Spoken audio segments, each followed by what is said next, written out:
Olá, pessoal, tudo bem? Boa tarde para todo mundo. Boa tarde, pessoal. Estamos em junho aí, vésperas, né? Chegando os dias dos namorados. Então, nesse mês temático, a gente resolveu fazer um vídeo relacionado a isso. Então, eu e a Ana estávamos conversando aqui e a gente pensou assim, que tal a gente falar um pouquinho da arte, da terapia, aplicada a relacionamentos no geral, né? Principalmente relacionamentos amorosos.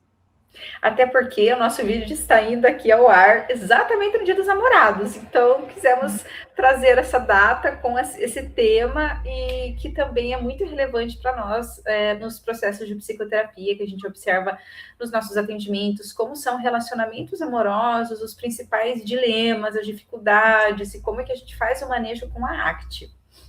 Isso, que eu acho que isso tem aparecido cada vez mais nas terapias no geral, em quase todos os indivíduos que a gente atende, depois de uma certa idade, porque esse relacionamento amoroso ele vai aparecer, seja qualquer, em algum permeia, né? Quase todos os processos terapêuticos, independente de qual tipo de relacionamento amoroso, porque acho que existem N tipos de relacionamentos amorosos, com configurações muito diferentes um do outro. Mas a gente vê, eu tenho visto cada vez mais dificuldade nessas áreas. Com certeza, eu também, Tati. Assim, o que eu mais vejo, já até começando a falar aqui de um dos processos, né? O que eu mais vejo é aquelas dificuldades da pessoa que vem para a terapia, achando que a outra pessoa vai mudar e às vezes com dificuldade de entender as diferenças de comportamentos de ambos, que parte que o comportamento do outro atinge ela, ou que parte dá para deixar passar, né? Então, o querer, entre aspas, controlar, né, o comportamento do outro na relação amorosa. E eu acho que quando o terapeuta trabalha com relacionamentos, eu acho que é bem importante a gente pensar a seguinte forma, né? Às vezes a pessoa vem para a terapia com uma questão assim, ó, eu faço isso, será que tá certo ou tá errado? Minha parceira ou meu parceiro, né, seja qual que seja o status da relação, faz isso, ele tá certo ou tá errado? E eu acho que assim, a arte vem muito trabalhar com essa dualidade, que na verdade assim, não existe um certo e errado absoluto em nenhuma relação. E assim, e o papel do terapeuta também não é apontar quem está certo, quem está errado, ou não necessariamente uma pessoa, mas qual comportamento está certo ou qual comportamento está errado. Eu acho que no nosso papel, quando a gente trabalha com relações, é olhar, né, como a gente ajuda aqueles indivíduos que estão numa relação, seja os dois juntos na terapia de casal, seja aquele que está com a gente na terapia individual, que traz uma queixa de relacionamento, como que a gente ajuda ele ou os dois membros do casal a construírem uma vida significativa, com os desafios que a relação aparece. Eu acho que é isso, assim, não é falar que um está certo, um está errado, né? Como que eles podem trabalhar juntos para construir uma vida significativa? Sabe o que isso me fez lembrar já, de cara, aquela metáfora super conhecida do jogo de frescobol e do jogo de tênis? É o Né? texto do Rubem Alves, né?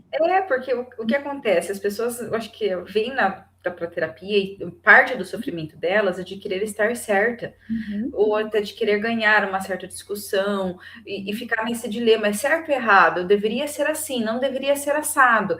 E aí parece que o casal fica como se fosse numa partida de jogo de tênis, em Uhum. que ambos estão ali tentando ganhar, pontuar no time do outro, ganhando de um adversário que vai ter um ganhador e um perdedor. Quando na Isso, parece verdade é, né, um quer dar match point no outro, assim, né? Tipo assim, eu ganho quando você perde, né? Então, assim, porque eu ganhei o argumento. Eu estou certa, se eu estou certa, você está errado. Então, essas questões que aparecem no jogo de tênis. E quando a gente fala dos dois trabalharem juntos para construir uma relação significativa, a gente está falando do frescobol, né? Porque a meta é os dois manterem a bolinha no ar. Se a bolinha cai, os dois perdem. Então, e os vamos. dois têm que jogar de uma forma alinhada, né, Tati? Não dá para jogar muito forte, não dá para jogar muito alto, tem que jogar de uma forma que seja possível para o outro conseguir deixar a bolinha no ar.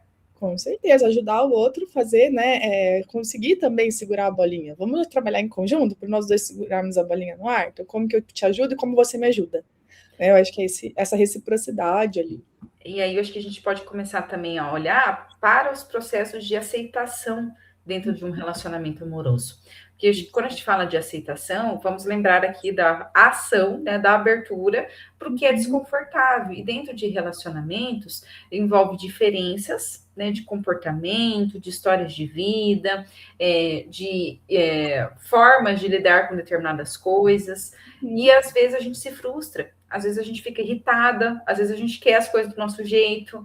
E como é abrir espaço para as diferenças. Então, a aceitação, muitas das vezes, na terapia focada para relacionamentos, entra de abrir espaço para as diferenças do casal. Né? Como é ter espaço para que ambos possam ter jeitos diferentes, formas diferentes de agir. Isso, que diferente não necessariamente significa que está errado ou que é ruim, né? É apenas diferente. Então, assim, às vezes a gente tem, né? É muito comum a gente ver o diferente do que a gente está acostumado como uma coisa ruim ou errada. Então, se a pessoa se comporta diferente daquilo que eu imaginei, do esperado, ou até do que eu faria, é ruim ou errado. Mas será que é? Então, assim, nem sempre, né, a pessoa, quer dizer, quase nunca, não é nem sempre, a pessoa com qual a gente está se relacionando vai cumprir as nossas expectativas. E nem deveria. E a gente vai se frustrar, né? E como é abrir espaço para as nossas frustrações também. E nem deveria, porque imagine você, se a pessoa que você está se relacionando faz sempre aquilo que você quer, veja, se a pessoa está fazendo sempre aquilo que você quer, possivelmente ela está se anulando na relação. Então não é saudável para ela, né, agir dessa maneira. Exatamente. Né? E aí, eu acho que entra também, já em conexão com isso, Tati, algumas fusões cognitivas. Porque tem modelos de histórias familiares, modelos de relações que essa pessoa aprendeu, relações que talvez ela já tenha vivido, ela foi criando regras de como deveria ser alguma relação, de certo e errado. Então, tanto por história de vida, modelos familiares, ou histórias que ela já viveu em relações amorosas. E como é que, às vezes, esses modelos vão criando algumas regras de certo e errado, deveria ou não deveria, e isso criando barreiras, limitando a relação amorosa, gerando mais afastamento do casal. Isso. E daí eu acho que está bem relacionado com o que você tinha falado antes, né, Ana, com a aceitação, porque eu acho que é bem comum, tanto na terapia individual quanto na terapia de casal, a pessoa vir dizendo assim, a gente só não está se relacionando bem porque fulano faz isso. Ou então assim, porque fulano é assim, né, como trazendo até um self conceitual, porque ele faz errado, com críticas intensas de um em relação ao outro. Né? Então, o outro faz isso, o outro faz aquilo, o outro precisa mudar. Eu acho que vem o terapeuta e frustra, né, os dois membros dele, dizendo assim, olha, porque assim, mudar já é muito difícil quando a gente quer. Imagine quando eu acho que eu tô certo e o outro acha que eu tô errado. Ou seja, se eu acho que eu tô certo, eu não tenho motivação nenhuma para mudança. Qual que é o poder de alguém me mudar? Né? Qual é o poder? Às vezes a pessoa até muda. Quantas vezes a gente já não escutou da pessoa que fala assim, por que você veio para terapia? Porque a minha mulher ou meu marido mandou, porque senão ele terminar comigo, senão a gente ia terminar o relacionamento. Eu tô aqui para salvar a relação, né? Salvar a relação. Normalmente são processos terapêuticos que duram muito pouco. Por quê? Porque a motivação da pessoa para estar ali não é dela. É de um outro indivíduo. Então, assim, qual é a motivação que ela tem para se engajar num processo de mudança? Que a gente não muda o outro, né? Mas a gente pode mudar a nossa relação com esse comportamento do outro. E aí eu acho que vem o trabalho de desfusão, de ensinar o cliente a perceber, olha, estou tendo um pensamento que isso não deveria estar acontecendo, ou estou me percebendo irritada porque ele não está agindo de determinada forma, ou eu estou percebendo aqui dentro de mim um desconforto muito grande por determinada situação. Então entra um movimento aqui tanto de desfusão com aceitação, naquele processo mais do aberto do Hexaflex. Eu acho que todo o processo terapêutico que envolve, né, algum relacionamento amoroso, a palavra aceitação, assim, tem que estar com letra maiúscula, porque, assim, não necessariamente, às vezes as pessoas dizem assim, olha, então, o processo terapêutico que trabalha um relacionamento, ou uma terapia de casal, para ser bem sucedida, ela tem que trazer reconciliação do casal, ela tem que trazer aproximação. Eu acho que isso é um dos desfechos esperados, mas não necessariamente. Eu acho que é um erro achar que sempre um processo terapêutico bem-sucedido vai trazer aproximação do casal, reconciliação. que às vezes um processo terapêutico bem-sucedido vai ser aquele que a pessoa vai perceber que aquilo talvez, passou dos limites dela, é algo que ela não consegue aceitar. Então, será que vale a pena se manter numa relação assim? Se tá difícil para mim, se eu não consigo aceitar, né, se eu não consigo olhar para a diferença dele e lidar de uma forma diferente com aquilo. Se isso faz sentido com os valores, se está distante dos valores, né? Que aí acho que a gente entra num outro processo aqui também importante. Se não está compatível com os valores e está gerando muito sofrimento, qual seria a função, né, de estar aberto a essas diferenças? Será que faria sentido mesmo?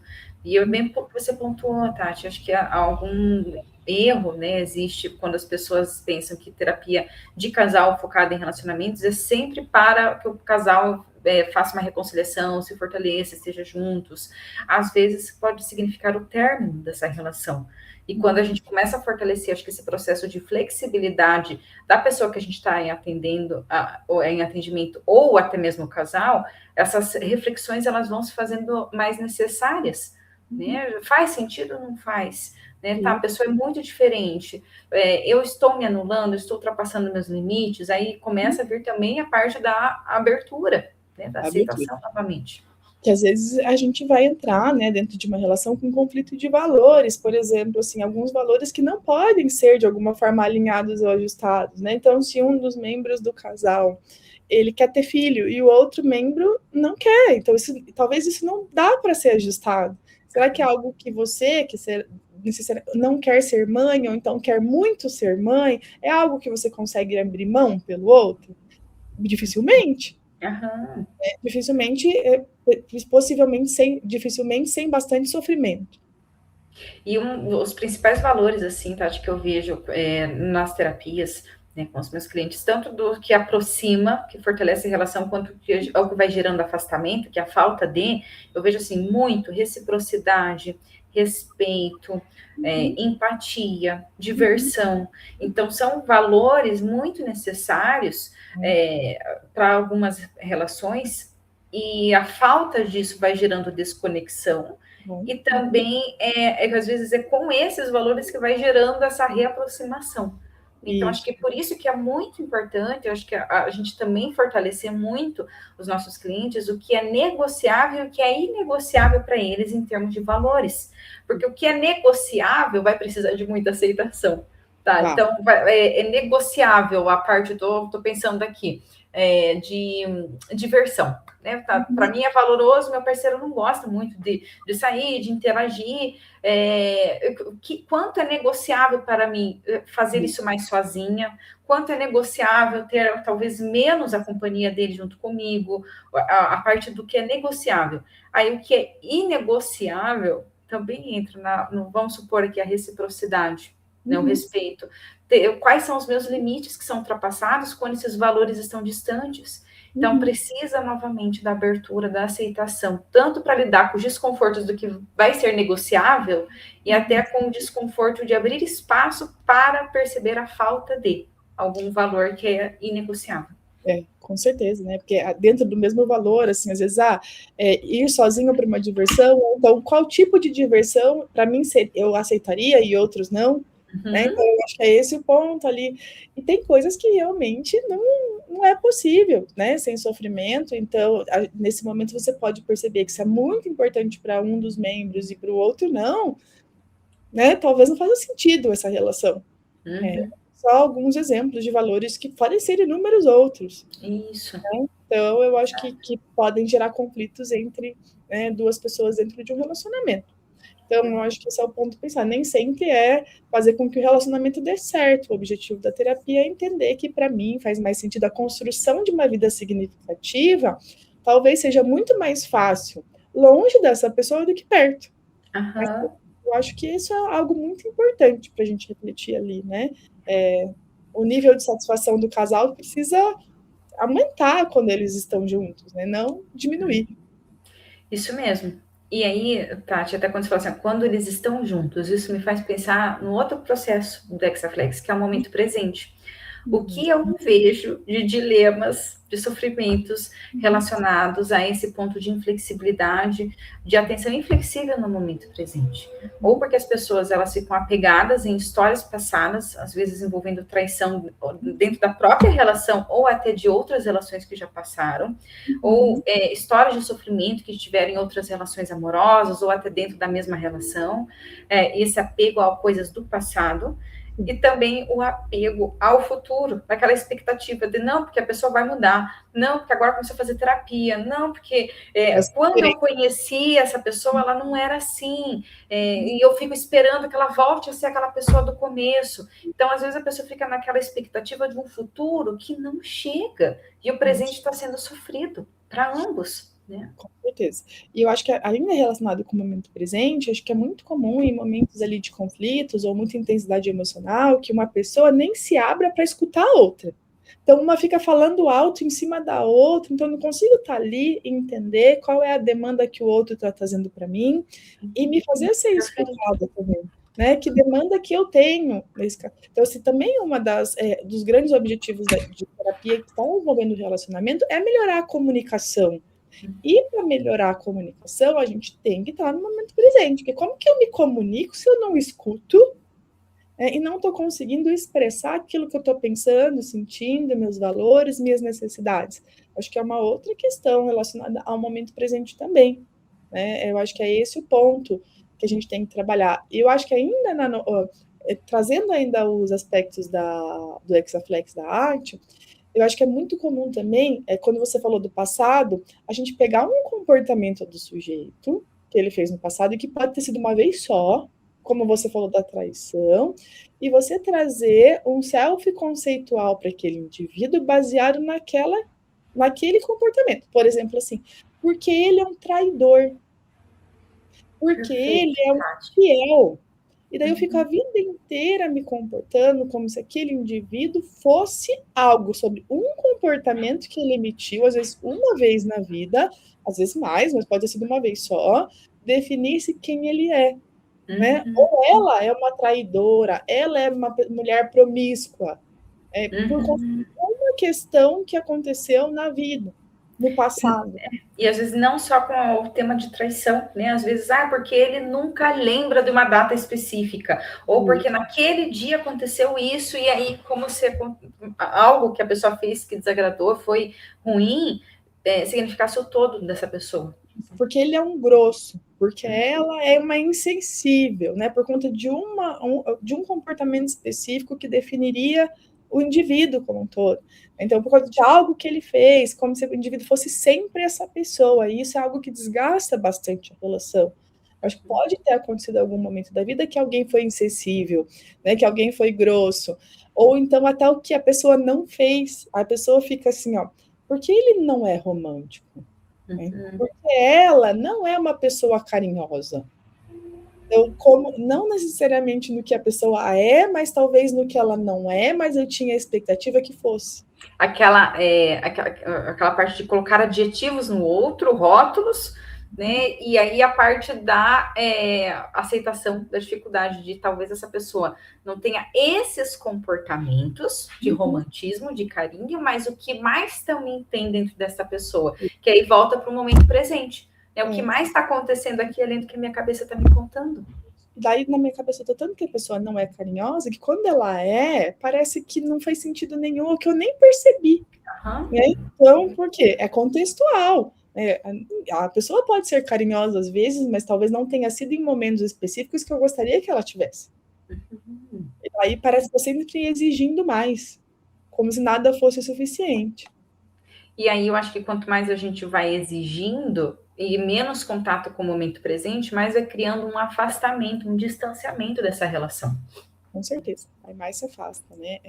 Às vezes eu faço até uma atividade experiencial com a pessoa, que eu coloco a pessoa assim na frente de uma torneira e falo para ela colocar a mão embaixo da torneira. Falo para ela assim, tenta segurar a água que está caindo. E ela vai apertando a mão, assim, quanto mais ela aperta e fecha a mão, menos água ela tem na mão. Aí eu vou dizendo assim, agora segura, como se fosse assim um copinho. E só deixa a água cair. Aí, como mais água fica na mão quando eu não fico tentando prender ela ou segurar ela dentro de mim.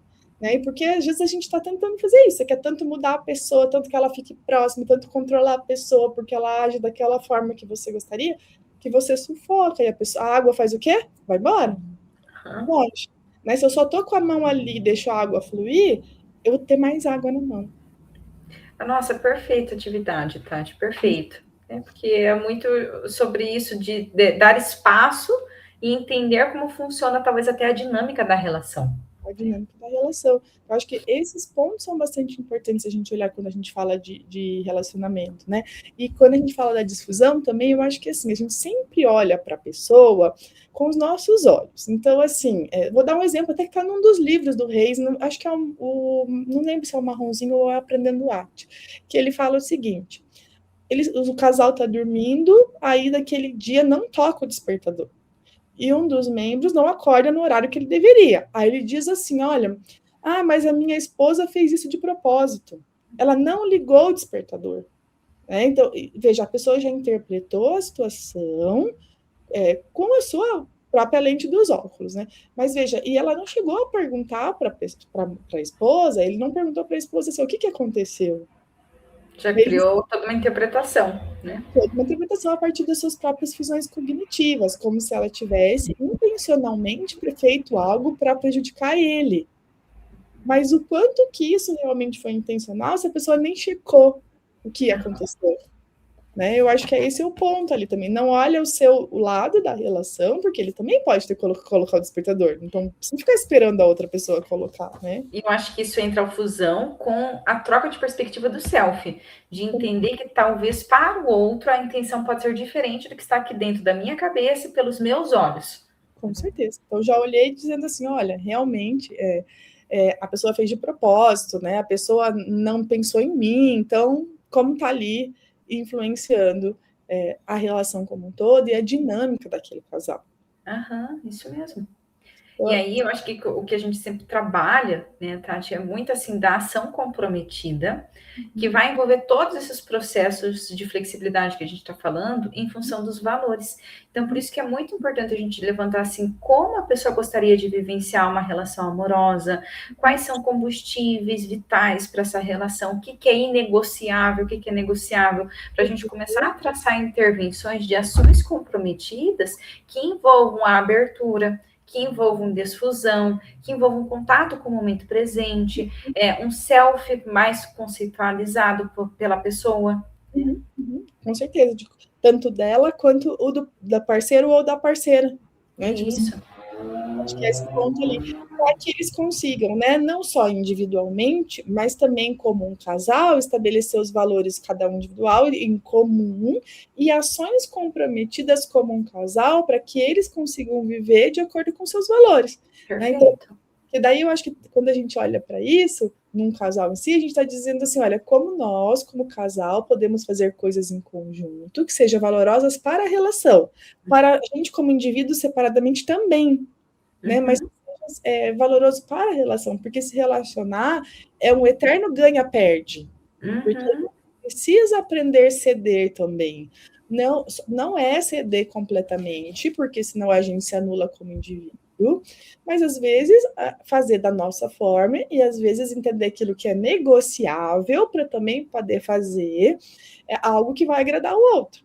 Assim é se relacionar. E sabe, Tati? Não só amoroso. Né? Isso, com qualquer pessoa, exatamente. Isso me fez lembrar uma atividade que eu aprendi na pós em arte, que é aquele exercício da matriz, mas a gente faz a matriz compartilhada, que a gente chama. Então, a gente faz a matriz de uma das pessoas da relação e a matriz de outra. Aí, como seria aquela parte do quadrante inferior esquerdo, que são os comportamentos, o que ela sente que é desconfortável, aí a parte de cima é os comportamentos que ela tem para aliviar o próprio desconforto. Só que, geralmente, esses comportamentos que ela tem está mantendo, possivelmente, aqui comportamentos da outra pessoa também. Então, esse tipo de comportamento pode ser que gere aí na parte de baixo da outra pessoa, lá do quadrante inferior esquerdo, algum tipo de desconforto. Que para essa pessoa não sentir isso, ela vai gerar aquele comportamento para lidar com isso, que geralmente é o comportamento que a outra pessoa mais critica.